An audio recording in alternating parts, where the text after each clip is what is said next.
Welcome to healthy food kitchen. நம்ம இன்னைக்கு சுண்டைக்காயை வச்சு துவையல் அரைக்க போகிறோம்.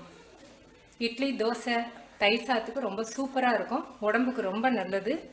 வயிற்றில் இருக்கக்கூடிய பூச்சிகளை அகற்றும். இது எப்படி செய்யறதுன்னு பார்க்கலாம்.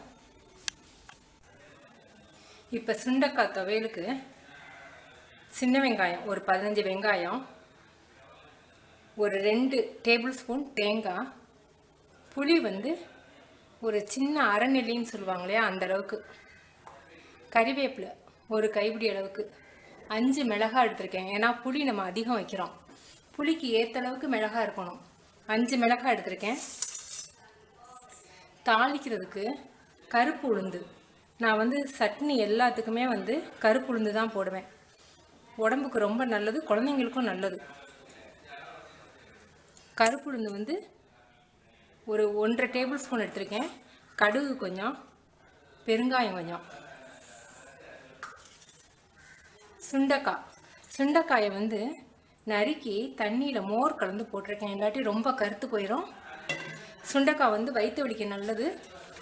வயிற்றில் பூச்சி இருந்தால் அதை சரி பண்ணும். மூல நோயில் இருக்கிற அந்த இரத்த கசிவை சரி பண்ணும். அதே மாதிரி டெலிவரியான பெண்களுக்கு அங்காய பொடின்னு கொடுப்பாங்க. அந்த அங்காய பொடியில் இந்த சுண்டைக்காயை சேர்ப்பாங்க. அதே மாதிரி தாய்ப்பால் சுரப்பையும் அதிகரிக்கும், செரிமான சக்தியை தூண்டி உடலில் இருக்க நச்சுக்களையும் வெளியேற்றும், ரத்தத்தை சுத்தப்படுத்தும். வாரத்துக்கு 2 நாள் சாப்பிட்லாம். அதே மாதிரி சர்க்கரை நோயாளிகளுக்கு ரத்தத்தில் இருக்கக்கூடிய அந்த உடம்புல ரத்தத்தில் இருக்கக்கூடிய சர்க்கரையின் அளவை கட்டுப்படுத்தும், குறைக்கும். இப்போ எப்படி செய்யுதுன்னு பார்க்கலாம். இப்போ நல்லெண்ணெய் தான் இந்த துவையலுக்கு நல்லாயிருக்கும். நல்லெண்ணெய் 2 ஸ்பூன் ஊற்றிருக்கேன். கடுகு 1/2 ஸ்பூன். உங்கள்கிட்ட கருப்பு உளுந்து இல்லைன்னா நீங்கள் வெள்ளை உளுந்து போட்டுக்கலாம். பெருங்காயம் கொஞ்சம்,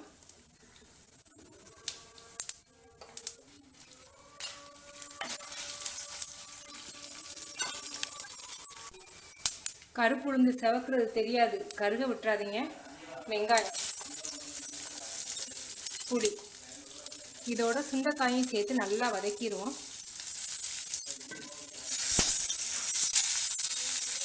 சுண்டைக்காயை நல்லா வதக்கினேன்னா கசக்கும் துவையல். அதே மாதிரி சுண்டைக்காயில் விட்டமின் பி அண்ட் சி இருக்குது. புரதம், கால்சியம், அயன் 3மே இருக்குது.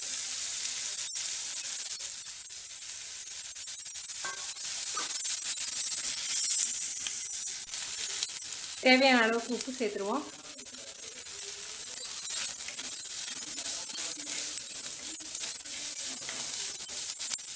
இதை ஆற ஊற்றி நம்ம அரைச்சிடலாம்.